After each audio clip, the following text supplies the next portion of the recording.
जब से कतर की सरकार ने 8 पूर्व भारतीय नेवी के ऑफिसरों को फांसी की सजा सुनाई है, तब से भारत और कतर के बीच तनाव बढ़ता ही जा रहा है।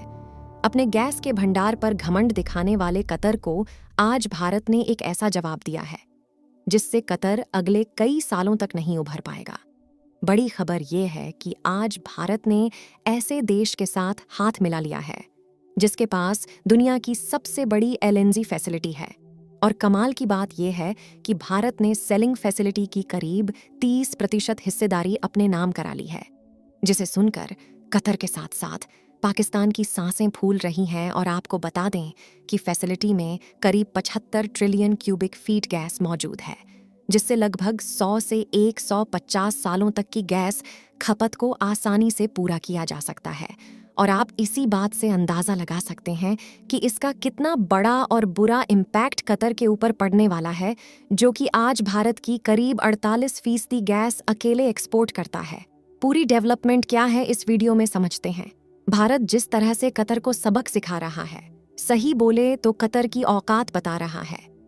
उसके लिए वीडियो को एक लाइक जरूर करें, साथ ही इसी तरह और भी नॉलेजेबल वीडियो पाने के लिए चैनल को सब्सक्राइब जरूर करें।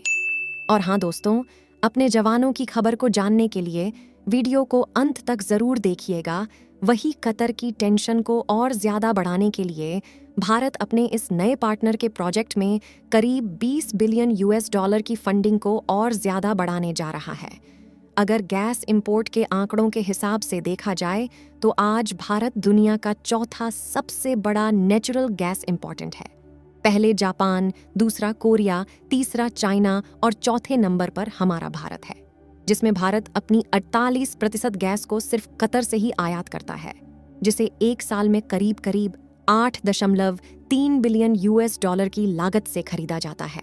और कतर की टेंशन बढ़ाने वाली खबर यह है कि भारत के ओनेल मिनिस्टर मोजाम्बिक गए हुए हैं और वहां पर करीब $20 बिलियन के एलएनजी प्रोजेक्ट को रीस्टार्ट किया जा रहा है।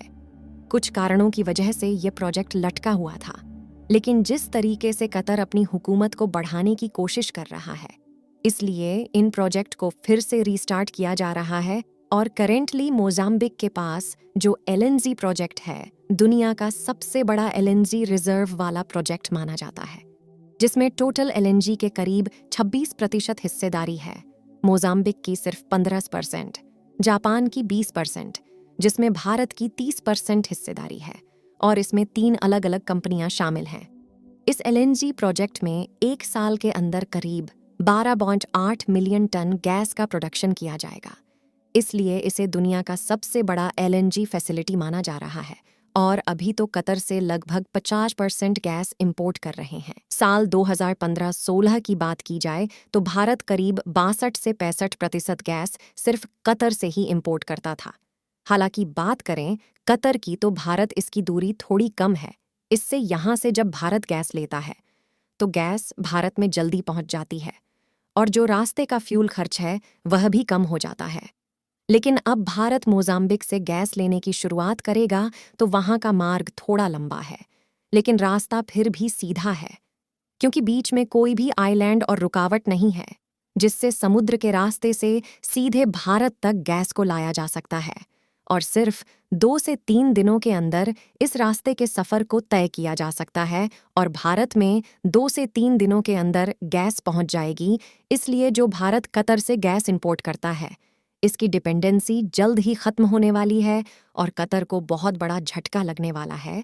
साथ ही कतर को भी अपनी गलती का अंदाजा हो जाएगा कि कतर जो गलतियां कर रहा था उसका नतीजा उसको भुगतना पड़ रहा है, क्योंकि कतर जैसे ज्यादातर इस्लामिक देशों की जो मुख्य इनकम सोर्स होता है वह तेल और गैस को बेचकर ही आता है। इसीलिए कतर काफी ज्यादा पावरफुल और डेवलपमेंट वाला देश है। लेकिन अगर सारे देश कतर से गैस और तेल को इंपोर्ट करना बंद कर दे तो कतर जल्द ही मिट्टी में मिल जाएगा। कतर ने भारत के साथ जो किया है उसकी एक बड़ी चोट कतर को कई सालों तक दर्द देने वाली है, क्योंकि कतर को अभी तक इस बात की भनक तक नहीं है कि भारत से सीधा पंगा लेना उनकी बरसों की मेहनत पर एक झटके में पानी फेर दिया है। आपको बता दें कि कतर की इकोनॉमी अपने 70% रेवेन्यू पेट्रोलियम प्रोडक्ट को बेचकर कमाती है।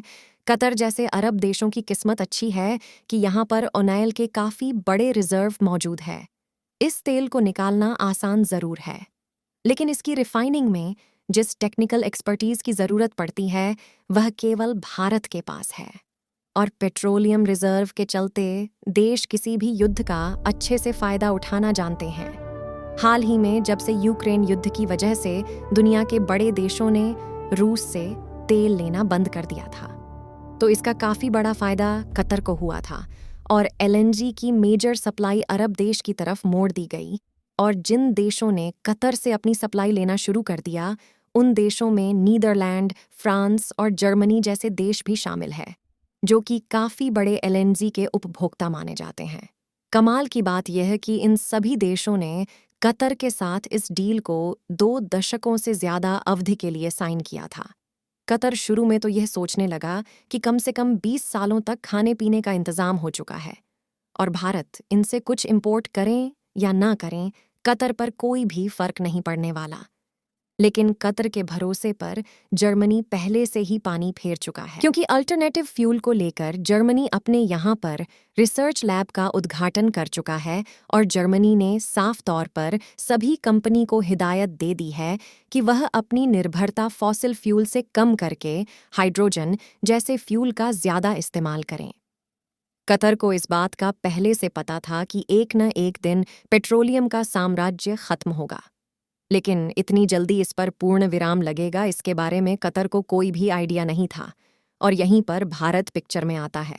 लेकिन सच तो ये है कि पेट्रोलियम का इस्तेमाल कभी भी पूरी तरीके से बंद नहीं हो सकता, क्योंकि अगर पेट्रोलियम से चलने वाली गाड़ियां बंद भी हो जाए तो भी केमिकल इंडस्ट्री को पेट्रोलिंग की ज़रूरत हमेशा पड़ने वाली है। यही वजह है कि भारत अब अपनी केमिकल इंडस्ट्री के लिए पेट्रोलियम का भंडार अपनी ही सीमाओं में खोजने के लिए निकल पड़ा है, क्योंकि भारतीय सरकार इस बात को अच्छे से जानती है कि आने वाले 10 सालों में वैसे भी ट्रांसपोर्टेशन को फॉसिल फ्यूल की ज़रूरत ना के बराबर ही पड़ने वाली है। इसलिए एनर्जी डिमांड को पूरा करने के लिए पूरे भारत में सोलर और विंड प्रोजेक्ट के अलावा हाइड्रोजन और बायोफ्यूल का इस्तेमाल एक बड़े लेवल पर शुरू हो चुका है। मतलब साफ है कि अगर भारत फॉसिल फ्यूल के इस्तेमाल को कई गुना कम कर दे तो कतर समेत सभी मिल प्रोड्यूसिंग देश के खाने के लाले पड़ सकते हैं। हाल ही में हाइड्रोजन के प्रोडक्शन के लिए एक तकनीक निकल गई थी जिसमें इलेक्ट्रोलाइट से लेकर हाइड्रोजन इंजन को डेवलप करने के लिए भारतीय सरकार ने काफ़ी बड़े आर्थिक सपोर्ट का ऐलान किया था। दरअसल फ्यूल ऑन फेड फ्यूचर, यानी कि हाइड्रोजन को लेकर भारत एक बड़े एक्सपोर्टर बनने का टारगेट बना चुका है। जहां यूरोपियन देश हाइड्रोजन का इस्तेमाल बढ़ाने चाहते हैं, वहीं भारत इन देशों के लिए एनर्जी सप्लायर का काम करना चाहता है। यही वजह है कि कतर के बुरे दिन अभी से शुरू हो चुके हैं। हालांकि इसका दर्द कतर को आज से करीबन 10 साल के बाद पता चलेगा, तब भीख मांगने आ जाएगा कतर। अभी की बात करें तो भारत सरकार कतर में फंसे 8 नेवी के ऑफिसरों को बचाने की पूरी कोशिश कर रही है और हमें उम्मीद है कि जल्द ही भारत के 8 नेवी ऑफिसर अपने देश वापस लौटेंगे। बाकी आपको क्या लगता है कि भारत इंडियन नेवी के इन 8 नौजवानों को फांसी से बचा पाएगी?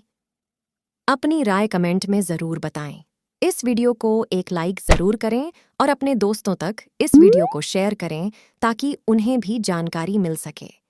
इसी तरह और भी नॉलेजेबल वीडियो देखने के लिए अपने भरोसेमंद चैनल को सब्सक्राइब करके बेल नोटिफिकेशन को जो पर ज़रूर ऑन करें। वीडियो को अंत तक देखने के लिए धन्यवाद।